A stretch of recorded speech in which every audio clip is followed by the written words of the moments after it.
de Dieu. Alléluia. Gloire au Seigneur. On va prendre un passage, si vous voulez bien, donc dans l'Évangile de Luc, au chapitre 16. L'Évangile de Luc, chapitre 16. Ah, une petite réticence. Alors, on est actuellement dans le grand message intitulé « La grande évasion ». La grande évasion, et nous lisons dans Luc, chapitre 16, et à partir du verset 19. Luc 16, verset 19. Il y avait un homme riche qui était vêtu de pourpre et de fin lin, et qui chaque jour menait joyeuse et brillante vie. Un pauvre nommé Lazare était couché à sa porte, couvert d'ulcères et désireux de se rassasier des miettes qui tombaient de la table du riche. Et même les chiens venaient encore lécher ses ulcères.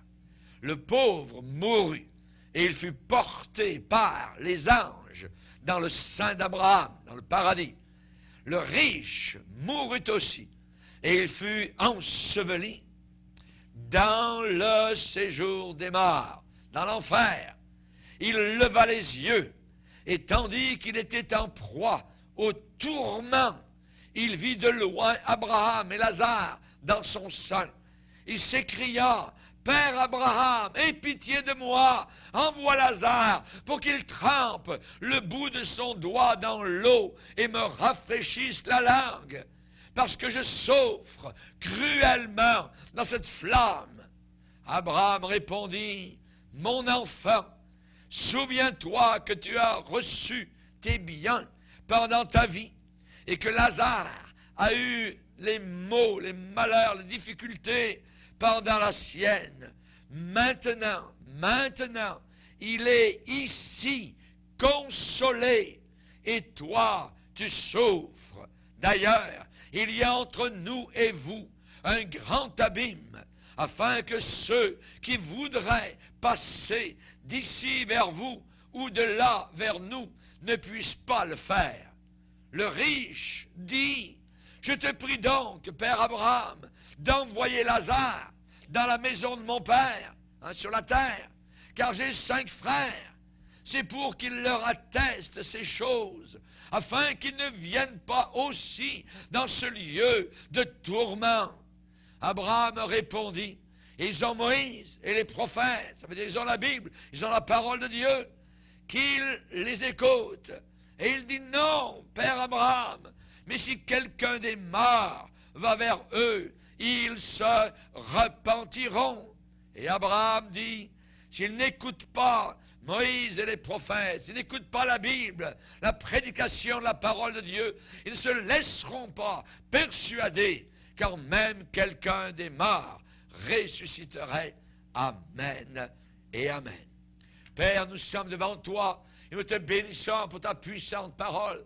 Merci pour ce marteau, Seigneur, qui brille, Seigneur. Ce marteau, Seigneur Jésus, qui casse nos esprits, afin que nous puissions comprendre, afin que nous soyons souples dans ta main.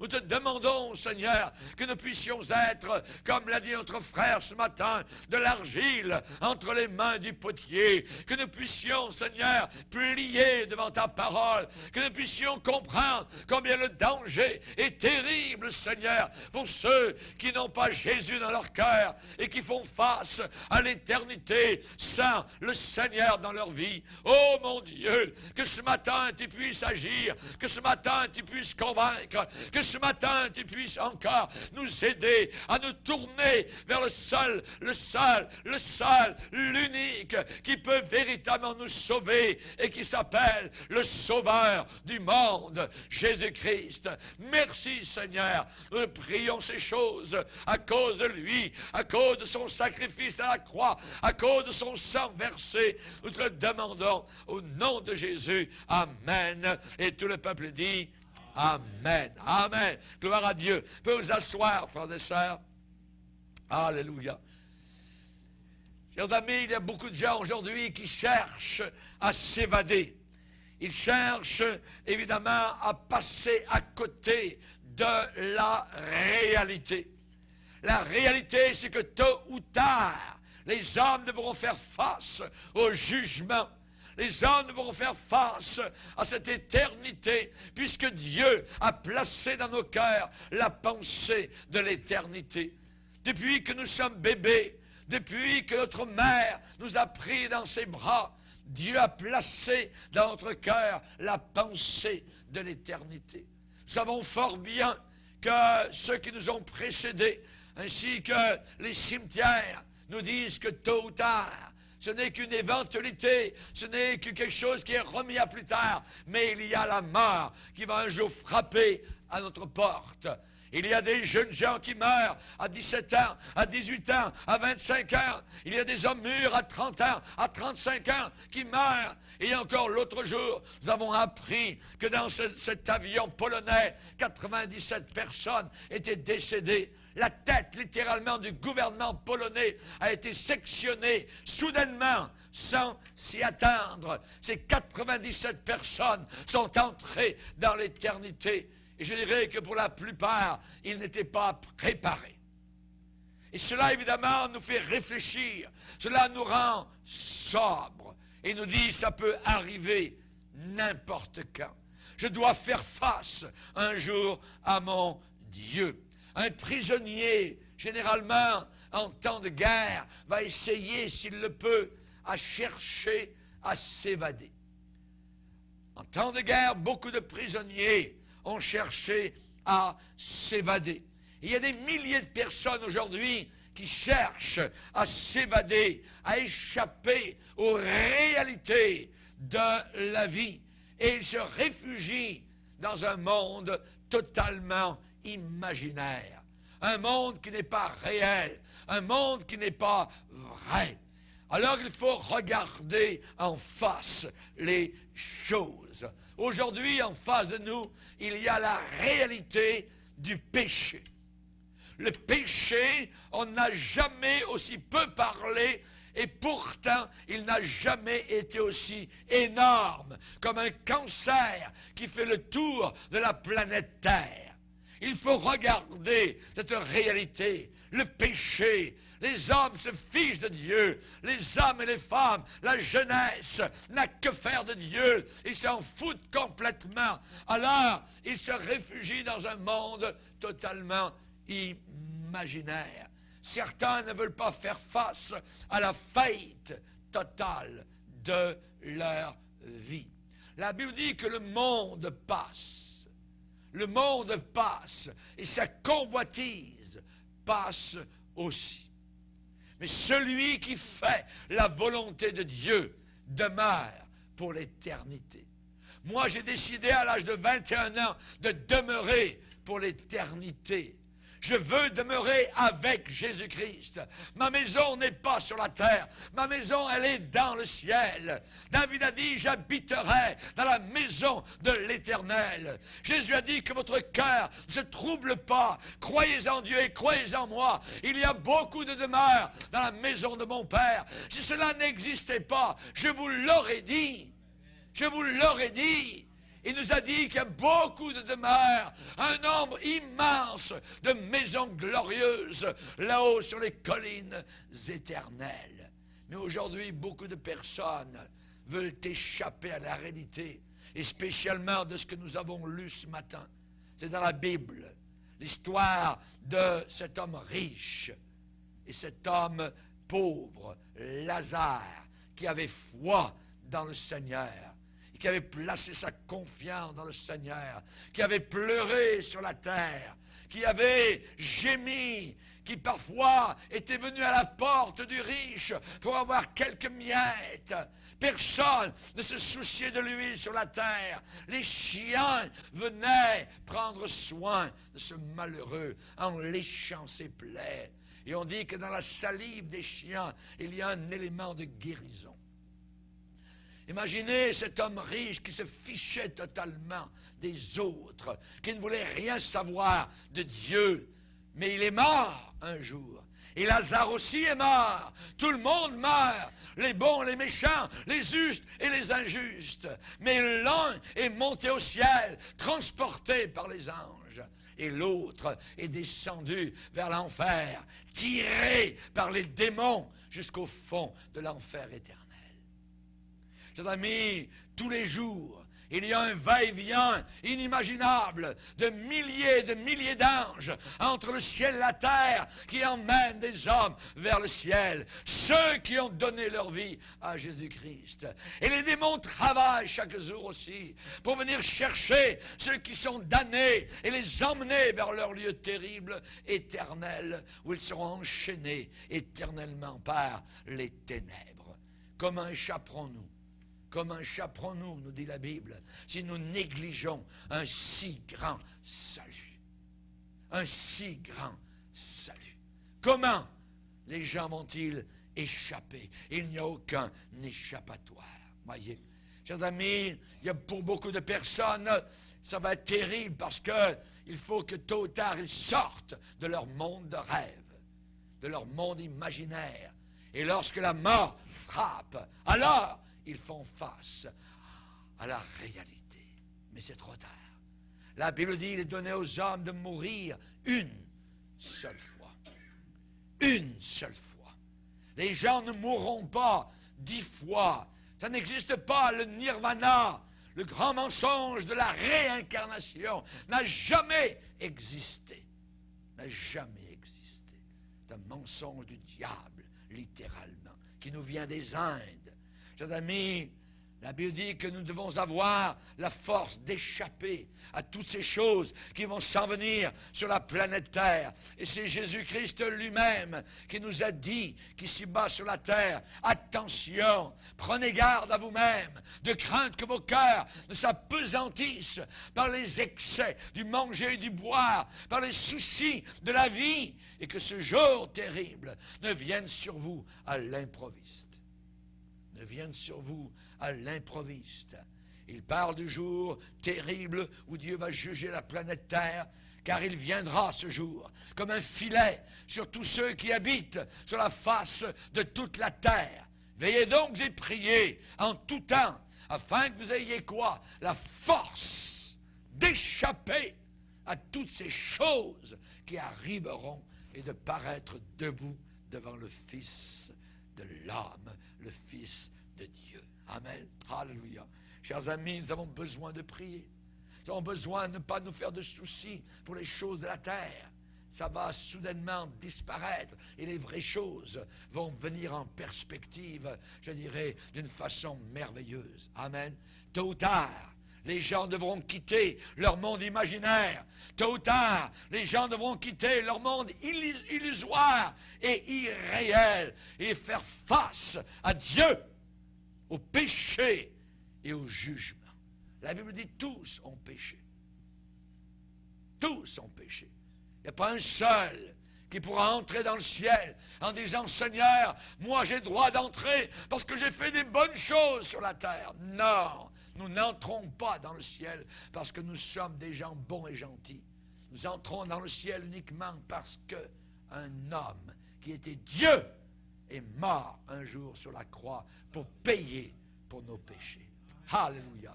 Merci Seigneur. Que Dieu soit glorifié. Amen. Alléluia. Beaucoup de personnes sont prises aujourd'hui dans le piège de l'évasion. Ils veulent s'évader de la réalité. Ils ne veulent pas penser à la réalité. Ils ne veulent pas penser à la mort, au jugement. Et pourtant, ils devront y faire face. La Bible dit, il n'y en a aucun ici-bas sur la planète Terre qui fait le bien. Pas même un seul. Pas même un seul. Ce qui veut dire, nous sommes tous pécheurs.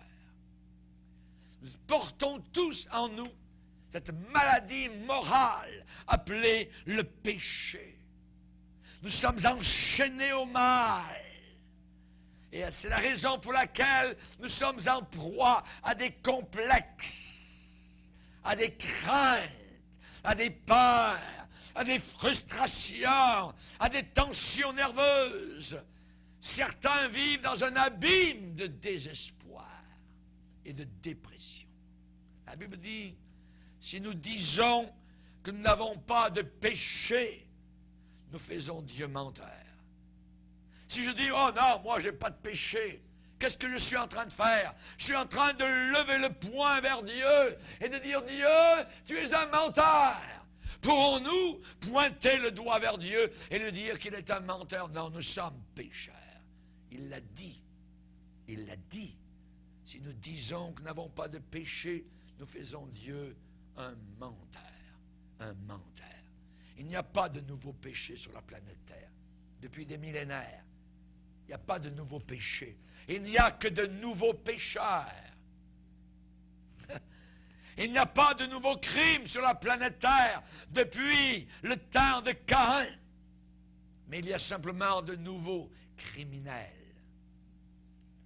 Il n'y a pas de nouvelles actions mauvaises sur la terre depuis des millénaires, mais il y a simplement de nouveaux malfaiteurs. Il n'y a pas de nouveaux plaisirs malsains, mais il y a simplement de nouveaux chercheurs de plaisirs malsains, simplement de nouveaux débauchés. Nous vivons actuellement dans Sodome et dans Gomorrhe. Et si Dieu ne tarde encore à juger notre génération, il devra s'incliner devant les sodomites qu'il a jugés et s'excuser de les avoir jugés, alors que nous, il ne nous juge pas. Comprenez ce que je suis en train de dire? C'est terrible. Nous sommes sur le point de voir un jugement de feu. La nouvelle moralité, ce qu'on appelle nouvelle moralité actuellement, n'est simplement que l'ancienne immoralité dans une poubelle neuve. C'est aussi simple que cela. Chers amis, le président Obama a établi sur les écoles d'Amérique quelqu'un, superviseur de toutes les écoles, pour protéger l'enseignement qui est donné, protéger les enfants. Savez-vous qui est cet homme que le président Obama a établi? C'est un homosexuel reconnu qui a écrit 4 ou 5 livres pour la promotion de l'homosexualité. Et actuellement, dans les écoles, nous allons prendre les enfants au Canada, États-Unis, et leur expliquer que tout cela est correct et qu'il n'y a aucun problème. Je suis là pour vous dire que je suis anti-loi maintenant, parce que bientôt des lois vont passer pour nous prédicateurs, nous interdire et nous emmener en prison, parce que nous voudrons tenir le cap sur la parole de Dieu et rester fidèles aux Saintes Écritures. La Bible dit fidélité, sois fidèle jusqu'à la mort. La Bible nous demande d'être intègre. La Bible nous demande d'être loyaux aux Saintes Écritures. Si quelqu'un a honte de moi et de mes paroles devant les hommes, j'aurai honte de lui, dit le Seigneur devant mon Père qui est dans les cieux. Le diable n'a pas inventé de nouvelles ruses. Il n'a pas inventé de nouvelles astuces. Le péché et ses conséquences sont et ont toujours été les mêmes. Le salaire du péché, c'est la mort. Et ça restera toujours ainsi. Le salaire du péché, c'est la mort. Après des milliers d'années de progrès, supposément, après des milliers d'années d'instruction, après des milliers d'années d'éducation, d'invention, il n'y a eu sur la terre aucun développement spirituel. La Bible dit que les hommes à la fin des temps apprendront toujours et n'arriveront jamais à la connaissance de la vérité. La vérité existe. La vérité nue, la vérité totale, la vérité mathématique, la vérité spirituelle, c'est un homme qui est Dieu et qui s'appelle Jésus-Christ. Il a dit, je suis la vérité. Alléluia. Merci Seigneur. Chers amis, l'homme actuellement est toujours soumis aux mêmes vices. Et l'homme est toujours capable des mêmes vices. Une des ruses de Satan, c'est, et qu'il l'enseigne à notre génération, c'est d'essayer d'échapper aux réalités de la vie. D'essayer d'échapper, de s'évader des réalités de la vie. Se soustraire aux grandes responsabilités que nous avons à l'égard de Dieu. Une des ruses de Satan, c'est d'obtenir une satisfaction passagère dans une fuite quelconque. Sexe, drogue, alcool, voyage, instruction, cours, tout ce que vous voulez, pour échapper à la réalité qui est Jésus-Christ, l'éternité, l'au-delà, le ciel et l'enfer. Chers amis, nous voyons cela dès le départ de la vie. Combien les hommes cherchent à échapper à leurs responsabilités. Regardez, dans une famille, lorsqu'on demande aux enfants de faire certains travaux dans la maison, ils essayent d'échapper à leur corvée. Ouais. Fais ta chambre. Et vous revenez 2 heures après, la chambre n'est pas faite. Voyez, d'échapper. On cherche à échapper très vite, très tôt dans la vie à nos responsabilités. On se rappelle la chanson de John Lennon, Imagine. Imagine. Et cela a fait le tour de la terre. Et des gens ont cru à cela. Imagine qu'il n'y a pas d'enfer. Imagine qu'il n'y a pas de ciel. Imagine que tous les hommes soient une fraternité autour de la terre sans frontières. C'est cela qu'il dit dans sa chanson. Cela venait directement d'un démon. Il venait d'aller aux Indes avec les Beatles, au pied d'un gourou où ils ont reçu des puissances diaboliques qui les a fait en quelques instants faire connaître autour de la terre. Ils ont amené l'arrogance jusqu'à dire « Nous serons plus connus que Jésus-Christ ». Chers amis, aujourd'hui, les gens résistent à Dieu. À Dieu qui dit « Venez à moi, vous tous qui êtes fatigués et chargés, et je vous donnerai le repos du cœur. » Aujourd'hui, on résiste à Dieu. Et pourtant, la Bible me dit, aujourd'hui, si vous entendez sa voix, n'endurcissez pas votre cœur. C'est au travers de la prédication de la parole de Dieu, quelle qu'elle soit, au travers de la bouche d'un homme loin de Dieu, qui a prié devant le Seigneur, qui a jeûné devant Dieu, et si dans votre cœur, face à cette prédication, il y a une résistance, vous êtes en danger. Vous êtes en très grand danger. Vous êtes en train de résister à la parole de Dieu. Vous ne résistez pas au pasteur Bourgier, vous résistez à Dieu qui envoie sa parole à nos cœurs pour que nous puissions nous soumettre et nous plier devant cette parole. Amen. Amen. C'est Job qui a dit, j'ai fait plier ma volonté devant ta parole. Amen. Je ne suis pas Dieu, je ne suis pas divin, je ne suis pas un petit Dieu. Je suis un prédicateur, pécheur, sauvé par la grâce de Dieu, mais qui annonce la parole du Seigneur. Et je veux l'annoncer dans son intégrité et dans sa totale vérité nue. Aujourd'hui, si vous entendez la voix du Seigneur, n'endurcissez pas votre cœur. La première fuite que les gens ont, ils fuient dans leurs imaginations. Dans leur imagination. Ils fuient dans leurs pensées. Du temps de Noé, il est dit dans la Bible que les hommes ne pensaient qu'au mal chaque jour. Ils fuyaient dans leurs pensées. Et ils ne se sont doutés de rien lorsque le déluge est venu. Et ils ont tous englouti. Des millions de personnes ont été tuées par Dieu, étant si méchants, si pervers, si corrompus dans leurs pensées, que Dieu les a bannis pour l'éternité. La Bible dit que toutes les pensées de leur cœur se portaient uniquement et chaque jour vers le mal. 2 choses. Uniquement, unicité de pensée, simplement vers le mal, tous les jours. Et la deuxième chose, tous les jours, chaque jour. C'était aujourd'hui, c'était demain, c'était le lendemain, le surlendemain, tous les jours. Ils ne pensaient qu'au mal, ils ne vivaient qu'au mal. La fuite dans notre imagination. Un cœur qui n'est pas régénéré est comme cela. Et le Seigneur a dit dans la parole qu'il y avait différentes choses qu'il haïssait. Dieu a de la haine. Et si nous sommes des chrétiens, alors nous devons avoir la même haine que Dieu a envers le péché.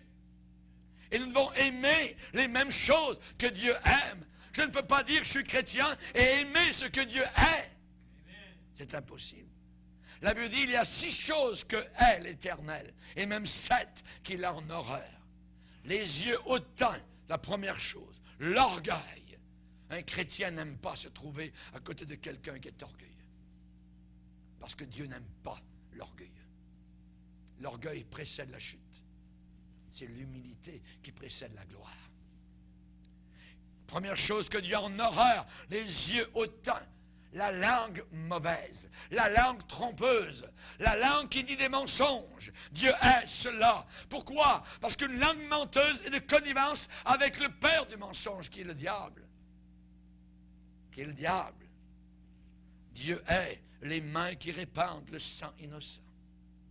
Dieu hait ce qui se passe dans les hôpitaux chaque semaine, avec des avortements, avec des hommes qui ont les mains pleines de sang et qui ont des petits cadavres entre leurs mains qu'ils jettent aux poubelles. Dieu est cela.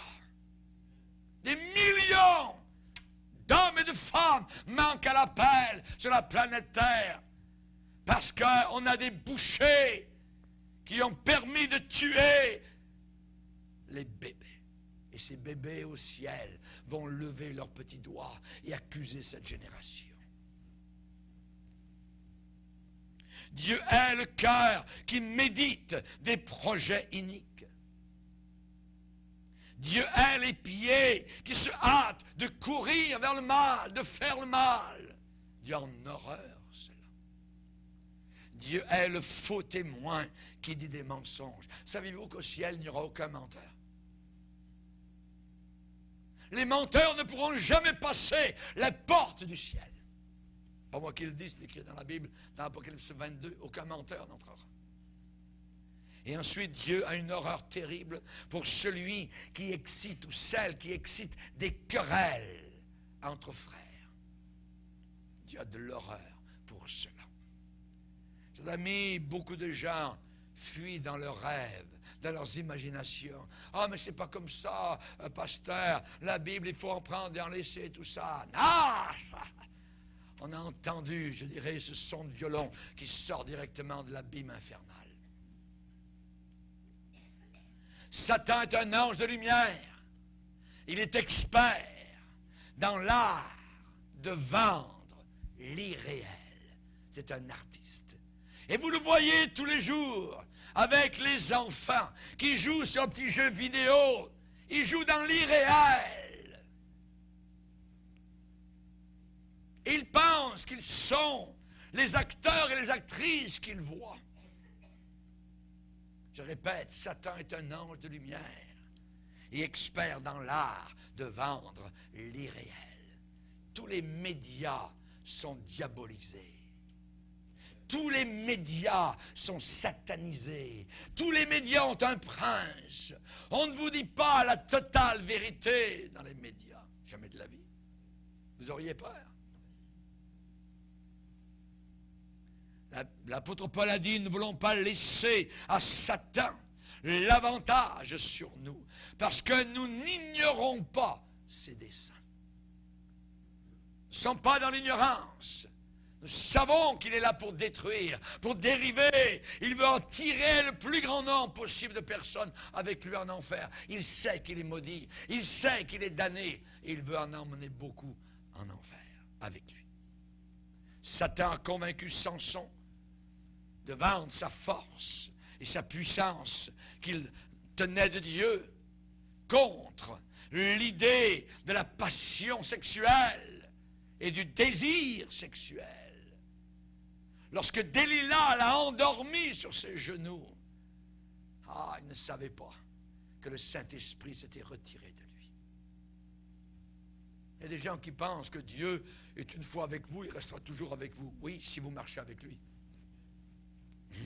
Mais si, à un moment donné, vous décidez que Dieu, la Bible, tout ferme tout ça, et vous mettez ça à la poubelle, pensez que Dieu va encore être avec vous dans le terrain de Satan? Jamais de la vie. Samson ne savait pas que l'Éternel s'était retiré de lui. Il a dit, je m'en tirerai comme auparavant, mais sa force n'était plus là. Il avait perdu sa force. C'est une imagination mauvaise qui a attiré David en dehors de la bénédiction. Quand il a vu la belle dame en train de se baigner, là, à quelques distances de lui, il l'a fait venir, lui le roi, dans son lit. Il en a pleuré pour des années jusqu'à sa mort. Il en a pleuré pour des années jusqu'à sa mort. Chers amis, des années de chagrin, des années de remords, des années de jugement. Pourquoi? Parce que Satan l'a eu sur le point de séduction sexuelle. Le fils prodigue, une histoire racontée par la bouche même du Sauveur. L'expérience a coûté très cher. Très cher. Les plaisirs de la ville ne vaudront jamais les plaisirs du foyer et de la famille. Je vais vous répéter cette phrase. Les plaisirs de la ville n'arriveront jamais à la hauteur de la joie que vous aurez dans la famille et dans votre foyer. La vraie paix, c'est de regarder la réalité de la vie en face et de chercher la solution uniquement avec Dieu. Le monde de rêve que nous offre Satan se termine à chaque fois et toujours par la déception. À chaque fois et toujours par les déceptions. La personne va passer un test médical. Monsieur, vous êtes positif. Si bien. Hein? Oui. Regardez, on va le lire si vous voulez bien. Proverbe chapitre 5.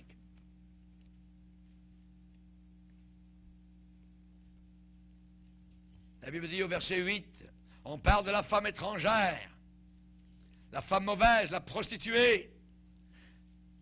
Proverbe 5, verset 8, éloigne-toi du chemin qui conduit chez elle et ne t'approche pas de la porte de sa maison, de peur que tu ne livres ta vigueur à d'autres et tes années à un homme cruel. De peur que des étrangers ne se rassasient de ton bien et du produit de ton travail dans la maison d'autrui.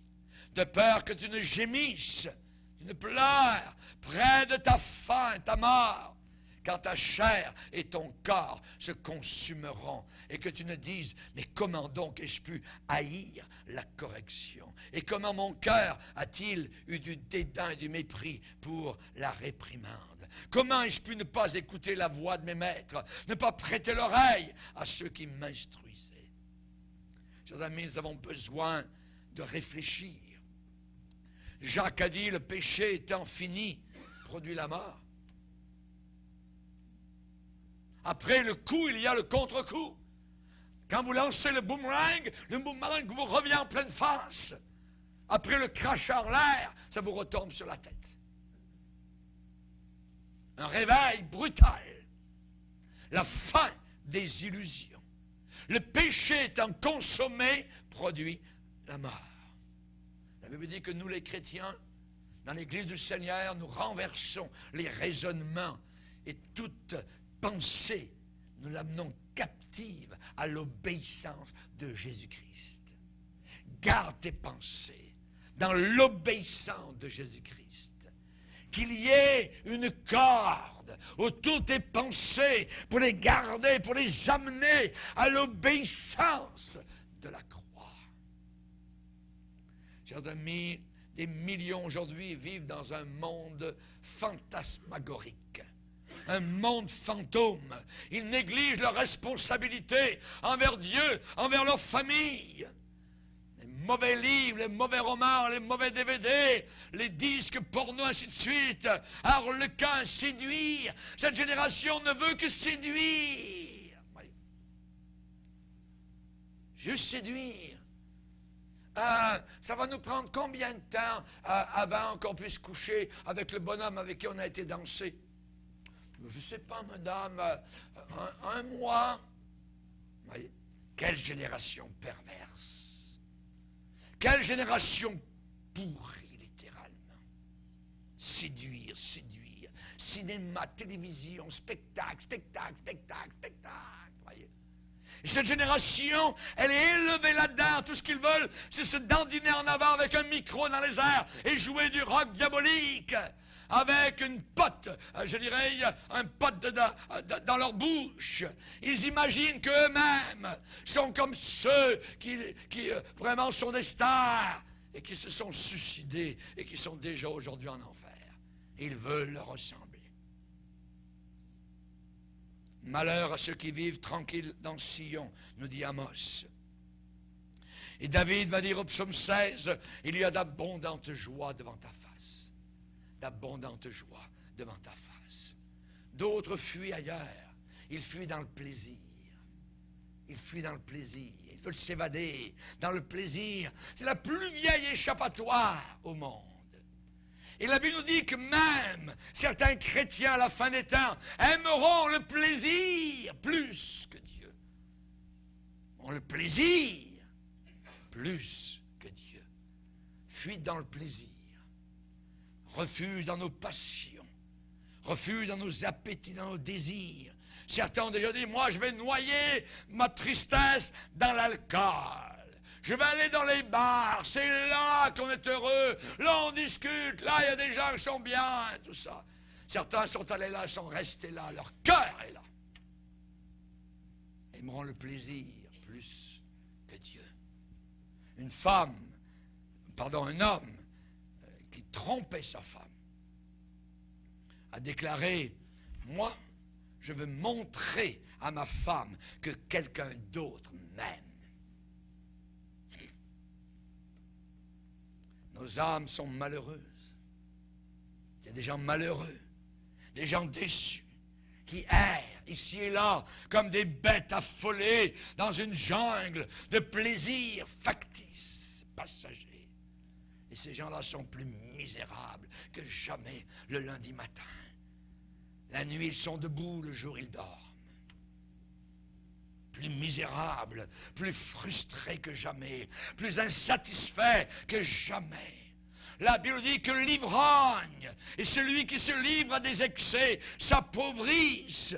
Et l'assoupissement, dormir, fait porter des haillons, des guenilles. Des guenilles. Et vous les voyez autour de vous, les guenilloux. Pourquoi? Parce que se foutent de Dieu. Complètement. Voyez. L'assoupissement, dormir. Voyez. Ils ne veulent pas faire face à la vie. Alors c'est la drogue. Et ils s'endorment littéralement. Ils ne veulent pas faire face à la réalité. Ils sont des peureux. Il y a des plaisirs propres. Il y a des plaisirs purs. Mais il y a des plaisirs coupables. La Bible dit, si le juste se sauve avec peine, qu'arrivera-t-il à l'impie? Qu'arrivera-t-il à l'impie? J'ai marché dans les rues de Pompéi, une ville qui marchait dans le plaisir. Dieu a simplement pris une petite montagne juste à côté, comme une verrue qui a crevé et a englouti ces milliers de personnes. Sont morts tous brûlés. À Pompéi, on nous montre un homme qui est là, on a refait son coffre, je dirais, avec de l'argile, parce qu'on avait, son cadavre était là, sur les cendres. Et on le voit en train de tenir dans sa main de l'argent. Il tient une bourse d'argent. Il y avait des sous. Il était en train de mourir. Le volcan était là. Tout ce qu'il voulait, c'était son argent. Mais son âme était en train de descendre vers l'enfer. La joie du chrétien est une joie intime. La joie du chrétien est une joie profonde. Nous savons pourquoi nous sommes sur la terre. Nous savons d'où nous venons. Nous savons que nous avons été pardonnés et nous savons où nous allons. Hallelujah. Gratuitement, sur les chariots de gloire, on viendra nous chercher. Des anges. Je me rappelle avoir été au chevet d'une personne qui avait donné sa vie à Jésus-Christ et je lui dis, dans quelques instants, vous allez avoir des anges qui vont venir juste à côté de vous et vont vous emmener dans la présence du Père. Je l'ai préparé, hallelujah, à rencontrer son Sauveur. Et les anges vont vous amener jusqu'au travers des portes célestes. Il y a une ville que vous allez voir, une ville de gloire, une ville immense, une ville glorieuse. Et là, vous allez passer sous les portes et vous allez entrer et vous allez voir quelqu'un qui va se présenter avec les deux mains devant vous. Ses deux mains sont percées, c'est votre Sauveur. C'est celui qui était sur la croix, mais qui maintenant vit pour l'éternité. Alléluia. Et quelques instants plus tard, cette personne, amen, a quitté la terre. Et le chariot de gloire est venu la chercher pour l'emmener dans la présence du Père. Merci Seigneur. Merci Seigneur. Alléluia. La Bible dit que le fruit de l'Esprit, du Saint-Esprit, c'est l'amour authentique. Et c'est la joie. C'est la joie. On est joyeux, on attend. On est sur le quai. Alléluia. Gloire au Seigneur. On attend. Le train de la gloire va passer. Et bientôt, alléluia, c'est un train qui s'envole, gloire au Seigneur, sans aile, que Dieu soit béni, sans moteur, sans bruit. C'est glorieux, c'est puissant et c'est réel. Un naturaliste français a écrit et a dit, j'ai vu l'autre jour dans une boucherie un aigle apprivoisé. Il est devenu gras. Il a oublié l'étendue du ciel. Ses yeux ne suivent plus le soleil, mais suivent maintenant le feu qui est là dans la cheminée. Ses ailes, aux reflets dorés, qui s'étiraient auparavant au-dessus des nuages, se traînent maintenant sur les cendres. Cet oiseau royal a ainsi oublié le soleil et la mer et le ciel. Nous avons là l'image, je dirais fidèle, de milliers de personnes qui s'abandonnent aux plaisirs les plus grossiers de la vie. Ils ont oublié la gloire de Dieu. Ils ne se souviennent plus qu'ils ont été créés à l'image de Dieu. Et eux aussi se laissent traîner dans la fange, dans la boue, dans les cendres. Alors, si vous êtes comme cela ce matin, détournez-vous. Détournez-vous de tout cela. Cette voie est en train de mener vers la destruction, vers la mort. Il n'y a pas de joie. C'est un cul-de-sac. C'est un cul-de-sac. Jésus a dit large, très large, est la porte. Spacieux est le chemin qui mène à la perdition, à l'enfer. Il n'y a pas de bonheur. Personne n'est heureux en enfer. Jésus a dit que l'on pleure. Tout le monde pleure. Tout le monde grince des dents. Tout le monde blasphème en enfer. Savez-vous le seul moyen pour aller au ciel? C'est ce que dans beaucoup d'églises on ne dit jamais. C'est la repentance. C'est la repentance. L'homme qui était en enfer a dit, j'ai 5 frères sur la terre. J'ai 5 frères, je ne veux pas qu'ils viennent dans ce lieu horrible et terrible. Qu'est-ce qui lui a été répondu? Ils ont la Bible. Ils ont la parole de Dieu. S'ils n'écoutent pas la parole de Dieu et ceux qui la prêchent avec intégrité et autorité, ils ne se repentiront pas. Seul et unique moyen pour entrer au ciel, c'est la repentance. C'est la repentance. Vous pouvez être dans une église, mais si vous ne vous repentez pas, vous allez aller exactement avec les impies et les perdus jusqu'au fond de l'enfer. Fuite aussi dans la sécurité pour certains. Fuite dans la sécurité matérielle. Compte en banque, travail rentable, vie de luxe. Le danger, ce n'est pas d'avoir des richesses. Le danger, c'est d'être possédé par les richesses. Et si les richesses passent avant Dieu, là, vous êtes en défaut. Si vos richesses, si votre compte en banque, votre travail rentable et votre vie vous éloignent de la maison de Dieu, là, vous êtes en danger. Et c'est le temps de se reprendre, de se relever. La Bible dit, quand les richesses s'accroissent, n'y attachez pas votre cœur. N'y attachez pas votre cœur. C'est dangereux. Rappelez-vous l'homme et ses granges, qui avait dit, « Oh, moi, demain, je vais avoir une belle retraite, tout ça, je vais amasser un paquet, tout ça. » Et le Seigneur est venu frapper à sa porte. Insensé, fou, cette nuit même, ton âme te sera redemandée. Cette nuit même. Chers amis, l'argent ne peut jamais acheter le bonheur, ni le vrai plaisir, ni la paix du ciel, ni votre salut. Ni votre salut. Jacques va dire, votre or et votre argent sont rouillés. Rouillés. Rouillés. Ne te tourmente pas pour t'enrichir. Proverbe 23. On a dit un jour qu'on a découvert le cadavre de Charlemagne.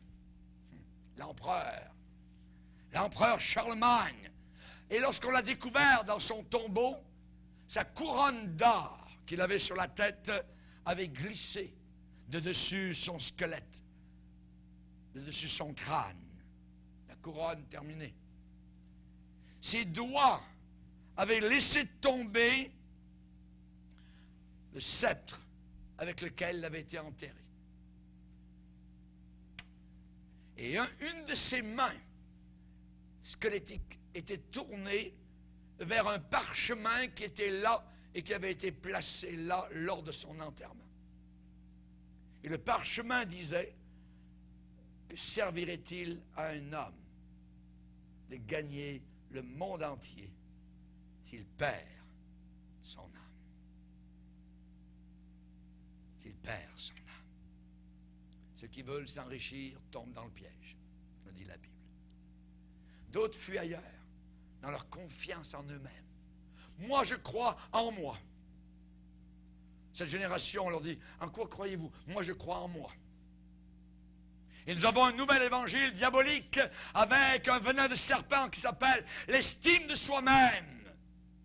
Complètement faux. Dit aux gens qu'il faut qu'ils soient maîtres de leur propre sort.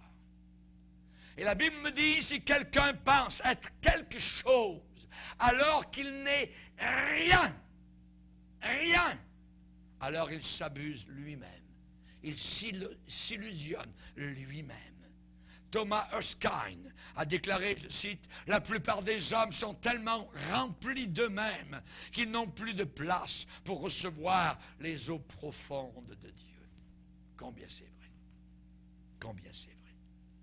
Dans le psaume, il est dit, « Mon Dieu, en toi, je me confie. » Proverbe 3, « Confie-toi en l'Éternel de tout ton cœur et ne t'appuie pas sur ta sagesse. » Amen. Quand nous disons « Je puis tout », quand nous disons « Je puis tout », nous devons toujours ajouter « Par celui qui me fortifie. » Par celui qui me fortifie. Amen. À celui qui se confie en lui-même, le Seigneur va dire, tu dis, je suis riche, je me suis enrichi, et tu ne sais pas que tu es pauvre, aveugle et nu. Pauvre, aveugle et nu. Cette voie-là, elle est sans issue. Et en terminant, il y a une autre fuite, cette génération l'apprend, c'est la fuite dans le suicide. C'est inimaginable. Nous n'avons jamais eu autant de suicides. Oh, je vais arrêter mes problèmes, je vais mettre fin à ma vie. Je vais me suicider. Voyez? Jonas a dit un jour, la mort m'est préférable à la vie. Ça peut être avec un pistolet, ça peut être avec une corde, ça peut être avec du poison, ça peut être avec de la dope, ça peut être avec une overdose. Vous pouvez détruire votre corps, voyez? Mais vous ne pourrez jamais détruire votre esprit. Parce que votre esprit va continuer à vivre pour toute l'éternité. Dieu a dit, s'il pénètre dans le séjour des morts, ma main les en arrachera. S'ils montent aux cieux, je les en ferai descendre.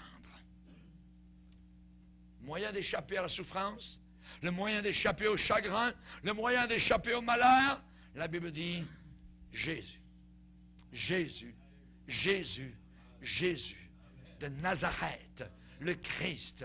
Pas le Jésus du Nouvel Âge, pas la pensée christique, pas le Christ cosmique, le Jésus de Nazareth, Fils de Dieu, enterré, après avoir été cloué sur la croix et ressuscité d'entre les morts, aujourd'hui assis dans la gloire éternelle, et bientôt va se lever de son siège et descendre, venir chercher ses enfants. Alléluia!